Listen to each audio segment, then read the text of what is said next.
మహాగణాధిపతే నమః. శ్రీ గురుభ్యో నమః. శ్రీమాత్రే నమః. ప్రేక్షకులందరికీ స్వాగతం. కుజగ్రహ మార్పు. కుజగ్రహ మార్పు 2025 ఏప్రిల్ 3వ తేదీ నుండి 2025 జూన్ 6వ తారీఖు వరకు ఈయన కర్కాటక రాశిలో నీచ స్థానంలో సంచారం చేయడం అనేది జరుగుతోంది. ఈ కుజుడు నీచ స్థానంలో సంచారం చేయడం ద్వారా అసలు ద్వాదశ రాశుల వారికి కూడా శుభ ఫలితాలు ఏ విధంగా ఉంటాయి, వీళ్ళు ఎటువంటి పరిహారాలు చేసుకోవాలి లేదా ఎటువంటి విషయాల్లో జాగ్రత్తలు తీసుకోవాలి ఈ 65 రోజుల పాటు కూడా అనే విషయాన్ని మనం పూర్తిగా తెలుసుకుందాం. కాబట్టి ఈ కుజగ్రహ మార్పు అనేది సహజంగా కుజుడు మనకి చూసుకున్నప్పుడు కొద్దిగా ఆవేశానికి, ఉద్రేకానికి ఇలాంటికి సంబంధించిన వ్యక్తి. సో ఇలాంటి ఈ కుజుడు ఆవేశపూరితమైన గ్రహం కాబట్టి కొద్దిగా కుజుడు యొక్క ప్రభావం కానీ రాశి మీద వ్యతిరేకంగా ఉంటే కొంత వ్యతిరేక ఫలితాలు, కాస్త అనుకూలంగా ఉంటే శుభ ఫలితాలు పొందడం అనేది ఉంటుంది. కాబట్టి ఈ యొక్క కుజగ్రహ మార్పు వల్ల అంటే కొంతకాలంగా ఈయన స్తంభించాడు, ముందుకు వెళ్ళాడు, మళ్ళీ వ్యతిరేక దిశలో వెళ్ళాడు, మళ్ళీ రుజుమార్గానికి వచ్చి ఇప్పుడు నీచ స్థానంలో కర్కాటక రాశిలోకి ఈయన మార్పు అనేది జరగబోతోంది. కాబట్టి దీనివల్ల ఎటువంటి ఫలితాలు ఉండబోతున్నాయి, ఎటువంటి పరిహారాలు చేసుకోవాలి అనే విషయాన్ని మనం తెలుసుకుందాం. కాబట్టి వీడియోని చివరి వరకు చూడండి. మిథున రాశి వారికి కానీ చూసుకున్నప్పుడు ఈ యొక్క లాభాధిపతి, అలాగే ఇక్కడ షష్టమాధిపతి అయిన కుజుడు ద్వితీయ స్థానంలో స్థితి పొందడం అనేది జరుగుతుంది. ద్వితీయ స్థానం ధనస్థానం, వాక్స్థానంలో నీచిపడి ఉన్నాడు.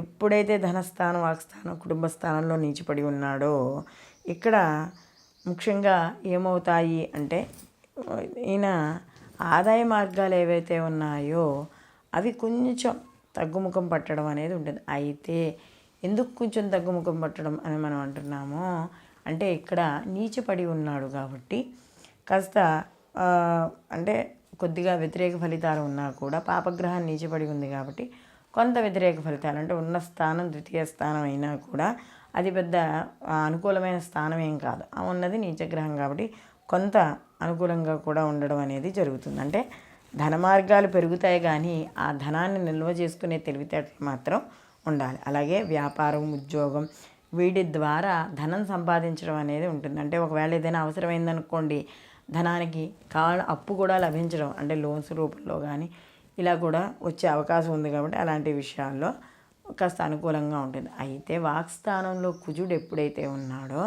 కాస్త అగ్రెసివ్నెస్ అనేది తగ్గించుకోవాలంటే దుడుకుతనం, దురుసుతనంగా మాట్లాడడం ఇవన్నీ కూడా ఈ మిథున రాశి వాళ్ళు తప్పనిసరిగా తగ్గించుకోవాలి. లేకపోతే అపనిందలు, అవమానాలు పడే అవకాశం అనేది ఎక్కువగా కనపడుతుంది. అలాగే మానసిక అశాంతి కూడా కాస్త ఎదురవుతుంది. కాబట్టి మానసిక ధైర్యంతో ముందుకు వెళ్ళడం అనేది చేయాలి.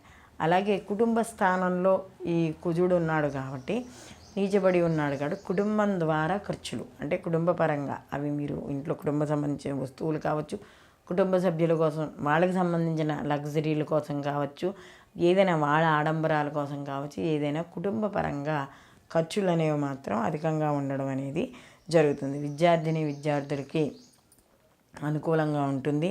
అలాగే ఇక్కడ ముఖ్యంగా ప్రయత్న కార్యక్రమాలు ఏవైతే ఉన్నాయో చేసే కార్యక్రమాల్లో అవి కాస్త ఆలస్యం అవ్వడం లేదా అవకతవకగా పనులు చేయడం వల్ల ఆ కార్యక్రమాలు చెడిపోవడం ఇలాంటివి కూడా కనబడుతూ ఉంటాయి. అలాగే ఏదైనా కొంచెం స్నేహితులు కొత్తగా పరిచయం అయ్యేవాళ్ళు ఇలాంటి వాళ్ళు ఉంటే వాళ్ళతో జాగ్రత్తగా ఉండాలి.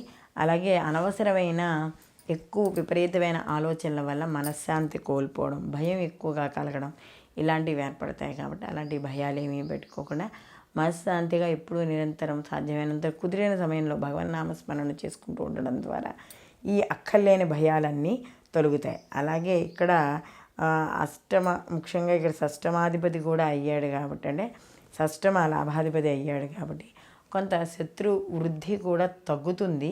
అది ఇదివరకు ఉన్నంత లేకపోయినా కూడా శత్రు వృద్ధి అనేది తప్పనిసరిగా తగ్గుతుంది.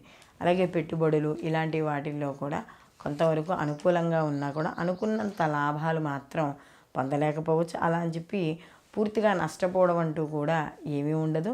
వీళ్ళకి సామాన్యంగా ఉండడం అనేది ఈ మిథున రాశి వాళ్ళకి జరుగుతుంది. ముఖ్యంగా వీళ్ళు ధనాల విషయంలోనూ మాట్లాడేటప్పుడు అంటే అంటే ఏదైనా ఒక స్పీచ్లు ఇచ్చేటప్పుడు లేకపోతే ఎక్కువసేపు మనం మాట్లాడాల్సి వస్తుంది. అలాంటప్పుడు కొన్ని మాటలు దొల్లుతూ ఉంటాయి, అక్కర్లేని మాటలు. సో అలాంటి విషయాల్లోనూ జాగ్రత్త వహించుకుంటే మిగతా విషయాల్లో వీళ్ళకి కాస్త అనుకూలంగానే ఉండడం అనేది జరుగుతుంది. కాబట్టి ఈ కుజగ్రహ మార్పు ఏదైతే 65 రోజులు ఉందో 65 రోజుల్లో ఇంతకు ముందు మనం చెప్పుకున్న జాగ్రత్తలన్నీ కూడా తీసుకోవాలి. అలాగే ముఖ్యంగా ఈ రాశి వాళ్ళు కుజగ్రహ దగ్గర దీపారాధన చేసుకోవడం, కుజగ్రహ స్తోత్రాలను చదువుకోవడం, అలాగే సుబ్రహ్మణ్య ఆరాధన చేసుకోవడం, ఎర్రటి పూలతో ఇక్కడ సుబ్రహ్మణ్య ఆరాధన చేసుకోవడం, లేదు నవగ్రహ ప్రదక్షిణాలు చేసుకోవడం ద్వారా కొంత అనుకూలమైన ఫలితాలు పొందుతారు. అలాగే మంగళవారం నియమాలు పాటించడం, ఇలాంటివి చేయడం ద్వారా కూడా శుభ ఫలితాలు పొందడం అనేది జరుగుతుంది. మరి అయితే ఈ మిథున రాశి వాళ్ళకి కానీ ఈ వీడియో నచ్చినట్టు అయితే మీరు ఈ వీడియోని లైక్ చేయండి, 10 మందికి షేర్ చేయండి, సబ్స్క్రైబ్ చేసుకోవడం మర్చిపోకండి. అలాగే మీ అభిప్రాయాన్ని కామెంట్ రూపంలో తెలియజేయండి. సర్వే జన సుఖినో భవంతు, లోకా సంస్థ సుఖినో భవంతు.